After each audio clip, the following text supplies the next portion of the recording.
umwuga w'ubuhanzi bushingiye ku muziki ukorwa ukwinshi. Hari uhitamo gukora ari umwe, hari n'abishira hamwe bagahuza ibitekerezo n'amajwi yabo bagakora itsinda ry'umuziki kandi bagakundwa cyane. Gusa bimaze kugaragara ko gukora umuziki nk'itsinda bitaramba. Niyo mpamvu uyu munsi Isheni TV twagukusanyirije amatsinda atandukanye yagacishijeho nyuma akaza gusenyuka andaburirwa irengero ku buryo abakunzi bayo basigara bibaza ikibitera. Icyo usabwa ni ugukanda subscribe kuri iyi channel ndetse ukibuka gukora na share kugira ngo usangize inshuti zawe. Ku mwanya wa mbere turasanga itsinda Kigali Boyz KGB. Iyo uvuze indirimbo arasharamye humvikanira itsinda ryari rigizwe n'abahanzi batatu aribo Rurangwa Gaston aka Mr Skizi MYP ndetse na Hirwa Henry aka Henry. Byasenyutse bamaze gukora indirimbo zirenga 30. Iri tsinda ryakanyujijeho mu myaka yashize dore ko ryatangiye gukora muri 2003. Muri 2007 KGB yabaye band ya mbere mu Rwanda mu bihembo bya PAM Award. Iri tsinda ryatakaje imbaraga ubwo MYP yimukiraga muri Amerika. Mr Skizi watangaje ko bazakomeza gukora ari babiri ariko biza gusenwa burundu n'urupfu rwa Henry wabo. Ku mwanya wa kabiri tuhasanga itsinda The Brothers.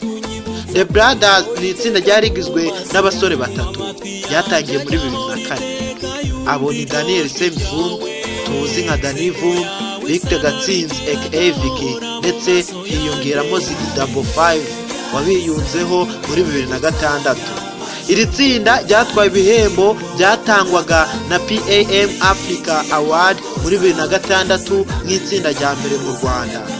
Iri tsinda ryakanyujijeho mu ndirimbo zabo nka Bya Bihe, Ikirori n'izindi nyinshi zitazibagirana.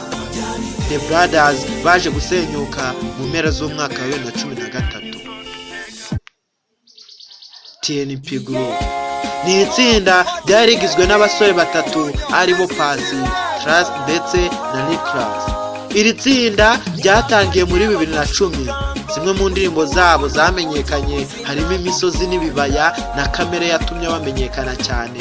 Nubwo iri tsinda ryatangijwe na batatu ryaririmbagamo babiri, Trust na Pasi, kuko Nicholas we yari yaragiye mu Bubiligi aho yagiye kwiga gukina umupira w'amaguru. Iri tsinda ryafashwaga na Kamishi byaje gusenyuka ndetse ubu Pasi asigaye akora ku giti cye. Iri tsinda ryo iyo bivuze bose bahita baryumva Tuff Gangs.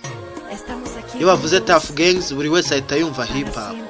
Tuff Gang ni itsinda ryari rigizwe n'abahanzi batanu aribo P-Fla, J Polly, Bulldog, Green P ndetse na Fireman. Ryatangiye kumenyekana muri 2008. Iri tsinda ryabaye nk'irifunguye amaso y'abanyarwanda mu bijyanye n'umuziki, byaje rishimangira injyana ya hip hop by'umwihariko old school. Itangira gukundwa cyane mu gihugu cy'u Rwanda. Tuff Gang yahise ikundwa iramenyekana cyane muri 2009. Bamwe bari bazi kuririmba indirimbo zabo zakunzwe nka Inkongoro y'Umushimusi, Amaganzi n'izindi. Iri tsinda ritahemye gushinjwa n'inzego z'umutekano zivuga ko bamwe mu barigize banywa ibiyobyabwenge. Byaje gukomeza kuri Cinege bitewe n'amakimbirane bamwe muri bo bagiye bagirana n'itangazamakuru, bityo zimwe mu ndirimbo ziza guhagarikwa gukinwa. Iri tsinda ryaje gusa n'irisenyutse nyuma y'uko P-Fla umwe mu nkingi za mwamba mu itsinda asezeye. Byaje kwerura nyuma y'uko umuhanzi J Polly washinjwaga kunaniza itsinda atangiye gukora wenyine, aho yaje gutwara n'igihembo cya Primus Guma Guma Superstar Season 4 muri 2014 nk'umuhanzi ku giti cye. Urban Boyz ni itsinda ry'umuziki ryari rigizwe na Safi, Madiba, Hambojizo na Nizo Kabos. Basohoye indirimbo yabo ya mbere nk'itsinda muri 2008. Iri tsinda ryatwaye igihembo gikomeye cya Primus Guma Guma Superstar Season 6 muri 2016. Iri tsinda ryakanyujijeho zimwe mu ndirimbo zabo zakunzwe ku rwego rwo hejuru nk'Umwanzuro, Bibaye, Barahurura n'izindi nyinshi cyane.